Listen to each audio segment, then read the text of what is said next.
Hello नमस्कार दोस्तों, आप देख रहे हैं जिला यूपी 12 न्यूज़ चैनल और मैं आपके साथ जावेद अली। इस वक्त मैं पहुंचा हूं जनपद मुजफ्फरनगर की गांधी कॉलोनी के अंदर में, जहां पर एक बाल विवाह को लेकर बहुत सारी संस्थाएं इकट्ठा हुई हैं। जो एनजीओ इकट्ठा हुए हैं उनके बहुत सारे प्रतिनिधि हमारे साथ हैं। ये हम लोग उनसे बात करते हैं। जी सर, आपका नाम? गौरव मलिक जी। जी गौरव मलिक जी, जैसे आज ये जो मीटिंग हुई है, इसका मेन उद्देश्य क्या है? आज का मेन उद्देश्य ये था कि जनपद मुजफ्फरनगर के लिए ग्रामीण क्षेत्र में जो बाल विवाह हो रहे हैं उसकी रोकथाम के लिए, जैसे ग्रामीण समाज सेवा केंद्र जो संस्था है उनका कैलाश सत्यार्थी जी के साथ एक मिशन चला हुआ है अभियान कि ग्रामीण मुक्त भारत और ग्रामीण मुक्त गांव, उसके लिए उसी के तहत एक हमने विचार गोष्ठी की है। तो ये बाल विवाह रोकने के उस प्रश्न में तो सारी संस्थाएं आपके साथ मिलकर काम करने वाली है, ये मान के हम लोग चलते हैं। सारी संस्थाएं मिलकर काम करेंगी बाल विवाह को लेकर, और सभी अलग अलग क्षेत्रों से शायद यहाँ पर पहुंचे हैं।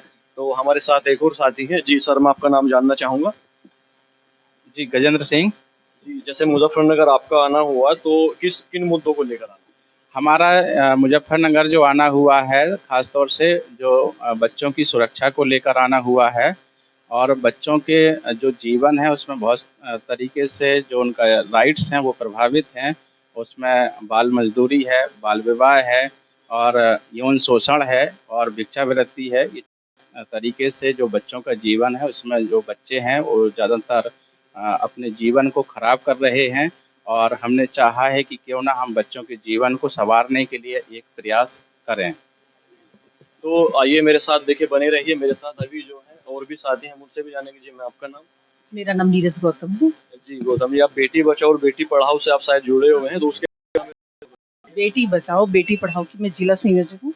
इसके बारे में बस मैं 2 शब्द यही बोलूँगी कि आज जो कार्य किया जा रहा है हमारे माननीय प्रधानमंत्री नरेंद्र मोदी जी के द्वारा, बेटी बचाओ बेटी पढ़ाओ का जब से अभियान चला है तब से काफ़ी जागरूकता आई है, और आज बहुत सारे एनजीओ हैं जिनसे आज हम जुड़े हैं, और पता चला है कि बेटियों के लिए एक बेटियां और बहनें ही नहीं, एक भाई भी बहुत चिंतित हैं।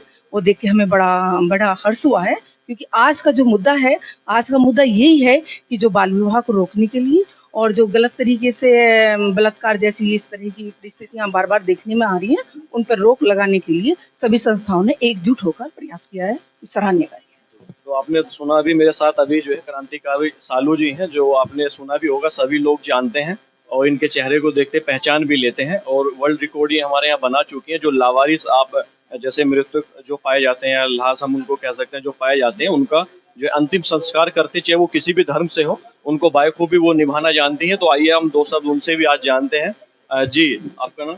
जी, मेरा नाम क्रांतिकारी शालू सैनी है। मैं लावारिसों की वारिस हूँ। अच्छा, मुझे एक चीज़ जाननी थी। जैसे मैं जो है सुनते भी आया हूँ और देखते भी आया हूँ मैम, कि जैसे मुस्लिम लोग हैं, उनमें ज़्यादातर महिलाएं कब्रिस्तान नहीं जाती हैं। जैसे आपके जो हमारे हिंदू धर्म में भी शायद मैंने ये सुना है कि शायद महिलाएं जो है अग्नि देने नहीं जाती। तो उसके बारे में आपका क्या कहना है? हाँ, देखिए, ईश्वर ना जब कोई प्रथा बनी होती है, उस प्रथा को तोड़ने के लिए किसी न किसी को ज़रूर चुनता है, और ये मेरा सौभाग्य है कि ईश्वर ने मुझे चुन लिया इस प्रथा को तोड़ने के लिए।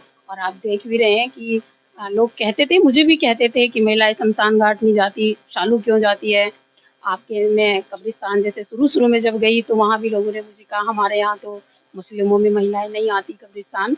लेकिन जब मैंने उन्हें अपने बारे में बताया तो उन सब लोगों ने मेरा सपोर्ट किया, और आज की स्थिति ये है कि सब लोग मेरा सपोर्ट करते हैं, और मैं कब्रिस्तान भी जाती हूँ और मैं शमशान घाट भी जाती हूँ, और शमशान घाट कब्रिस्तान जैसे मेरा एक घर बन गया है। और मैं महीने में 25 दिन शमशान और कब्रिस्तान ही रहती हूँ। तो मेरा मानना ये है कि जिस तरीके से सम्मानित मीडिया और जो सभी सामाजिक लोग मेरी हेल्प हैं, जिस तरीके से मुझे सपोर्ट कर रहे हैं, ये प्रथा अब टूट चुकी है कि महिलाएं शमशान घाट नहीं जाती या महिलाएं कब्रिस्तान नहीं जाती। शुरू में विरोध हुआ, पर अब सब सपोर्ट करते हैं। इसका मतलब ये है कि ये प्रथा टूट चुकी है और महिलाएं हर कार्य कर सकती हैं, शमशान घाट भी जा सकती हैं और कब्रिस्तान भी जा सकती हैं। और कब्रिस्तान जाके मैंने अब तक सैकड़ों व्यक्तियों को सुपुर्द खाक किया है अपने हाथों से। तो मुझे नहीं लगा किसी मुस्लिम ने मेरा मतलब किसी ने भी विरोध किया हो। हर कोई मेरा सपोर्ट करता है। हिंदू धर्म में ही नहीं, मुस्लिम धर्म में भी मुझे सब सपोर्ट करते हैं। हिंदू, मुस्लिम, सिख, ईसाई सभी के अंतिम संस्कार मैं उनके धर्म के हिसाब से करती हूँ। बहुत लोग मेरा विरोध भी करते हैं कि हिंदू हो के आप मुस्लिमों का क्यों कर रही हो, ईसाइयों का क्यों कर रही हो, सिखों का क्यों कर रही हो। लेकिन मेरा मानना ये है कि यहाँ धर्म और जाति कुछ नहीं होता, मानवता ही धर्म है और मानवता ही धर्म है। ये मेरा अपना है कि ईश्वर ने मुझे चुन लिया है। मेरा तो सौभाग्य है कि ईश्वर ने इस कार्य के लिए, इस सेवा के लिए, इस जिम्मेदारी के लिए मुझे चुन लिया है। यही मेरे लिए काफ़ी है। इसके अलावा मुझे ना मैं किसी की बात सुनती हूँ और ना मैं किसी को ज़्यादा कुछ बोलती हूँ। बस ईश्वर की दी हुई ज़िम्मेदारी समझ के ये प्रयास कर रही हूँ। शुरू में अपने पैसे से करना शुरू किया था, आज मुझे सपोर्ट भी मिल रहा है, कुछ बहनों का, कुछ भाइयों का, और ईश्वर ने चाहा तो आगे सहयोग मिलता रहेगा और ये सेवा ऐसे ही ईश्वर की कृपा से चलती भी रहेगी। और कार्यों में भी हम सब लोग सपोर्ट करते रहते हैं। जैसे आज यहाँ बाल विवाह पे एक कार्यक्रम रखा गया, मैं इनका धन्यवाद करती हूँ कि इतनी सारी एनजीओ को इन्होंने एक साथ मिलके ये बाल विवाह को रोकने के लिए सभी से आग्रह किया है और हम सब लोग इनके साथ हैं। और हमने भी इनसे बोला है कि अगर कोई भी इस तरीके का कोई भी लावारिस हो, चाहे वो हिंदू हो, मुस्लिम हो, सिख हो, ईसाई हो, कोई भी हो, वो हमसे संपर्क करें। हम उनका अंतिम संस्कार निःशुल्क करते हैं, वो हाथों से करते हैं ताकि अंत समय में सभी को कफन नसीब हो सके। तो आपने सुना मेरे साथ थी सालू जी, तो क्रांतिकारी सालू जी मेरे साथ थी इस वक्त में, तो आपने उनके विचार सुने। और अभी हमारे साथ एक मैम हो रहे हैं, उनसे भी आइए जानते हैं। जी मैम, आपका नाम? जी, मेरा नाम रजनी कुमार है। जी रजनी जी, आप आपका यहाँ पहुँचना कैसे हुआ, किन मुद्दों को लेकर? जी, आज मुझे जो है गौरव मलिक जी का फ़ोन आया था, जिन्होंने मुझे कहा कि बाल विवाह मुक्त अभियान के तहत जो है एक मीटिंग की जा रही है, जिसमें ज़िले की सभी समाजसेवी संस्थाएँ जो है उसमें मौजूद रहेंगी और अपने-अपने विचार प्रकट करेंगी, ताकि जो समाज में हमारी बुराई फैली हुई है, उनको दूर की जा सके। तो क्या आपको लगता है जैसे इतने एनजीओ साथ में आए हैं, उसके से कुछ फर्क पड़? क्यों नहीं पड़ेगा? अगर एक आदमी अगर चल रहा है और वो अकेला है, तो शायद उसकी कोई नहीं सुनेगा, लेकिन जब एक समूह हो जाता है, एक झुंड इकट्ठा हो जाता है और समाज में वो अपनी एक बुराइयों को दूर करने वाली जो बातें हैं उनको फैलाता है, तो उसको कहीं न कहीं सपोर्ट किया भी जाता है। ऐसा नहीं है कि हम कहेंगे और कोई नहीं सुनेगा। अगर 100 आदमी इकट्ठा हुए हैं तो उनमें से 10 तो सुनेंगे ही, और 10 इकट्ठा होंगे तो 1000 सुनेंगे फिर।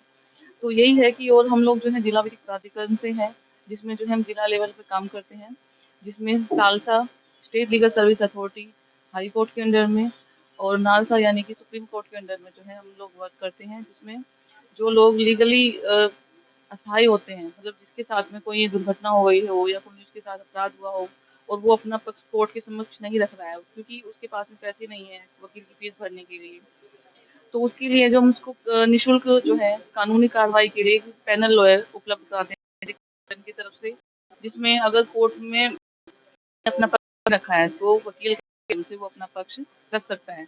दूसरा, जेल में भी जो व्यक्ति हैं जो काफी सालों से बंद हैं, शायद वहाँ पे भी कुछ लोग ऐसे, हम लोग जाते हैं जेल में भी कि देखते हैं कि वहाँ पे कुछ लोग ऐसे हैं जो अपना पक्ष नहीं रख पा रहे हैं और वो जेल में बंद है, वो भी छोटी मोटी धाराओं में भी। लेकिन अगर छोटी मोटी धाराओं में भी अगर उन्होंने अपना पक्ष नहीं रखा है, बेल एप्लीकेशन नहीं लगाई है उसमें, तो वो कैसे बाहर आएंगे? तो उसके लिए भी हम लोग जेल में जाते हैं, वहाँ से उनकी एप्लीकेशन लेके आते हैं और उनको जो है लीगल एड के थ्रू बाहर निकलवाते हैं। ऐसे बहुत सारे केसेस हैं जो 14 साल से भी जो उसमें रेप उसमें मर्डर के केस में रही हैं, उनको बेल कराई है हाई कोर्ट से, तो वो 14 साल बाद जब अपने बच्चों से मिली हैं जाकर के, तो उन्होंने हमारा बहुत ज़्यादा धन्यवाद व्यक्त किया है। आप हमारे चैनल के माध्यम से कुछ संदेश या मैसेज देना चाहते हैं देशवासियों को? बिल्कुल, मैं यही संदेश देना चाहूँगी कि समाज में और हमारे संविधान में, न्यायालय में सभी को समानता का अधिकार है, सभी को जो है न्याय का समानता का अधिकार है। तो सभी जो है ये समझें कि कोई भी छोटा-बड़ा नहीं है, अगर कोई गरीब है तो वो हमारे पास आए, उसको हम निःशुल्क सहायता करेंगे। और जो ये आज की मुहिम है कि बाल विवाह मुक्त भारत, तो इसके लिए जो है कहीं न कहीं हमें अपने बच्चों को ही जो है शुरू से ऐसे विचार उनके दिमाग में डालने पड़ेंगे कि नहीं, बाल विवाह एक बहुत बड़ा अपराध है, जिसको करने के साथ-साथ जो है बड़े और छोटे दोनों ही उसके जिम्मेदार होते हैं। तो अभी आपने सुना मेरे साथ ही जो है काफ़ी सारे एनजीओ साथ में एक साथ थे, तो आप मेरे साथ बने रहिए। मैं जावेद अली आपके साथ, नमस्कार।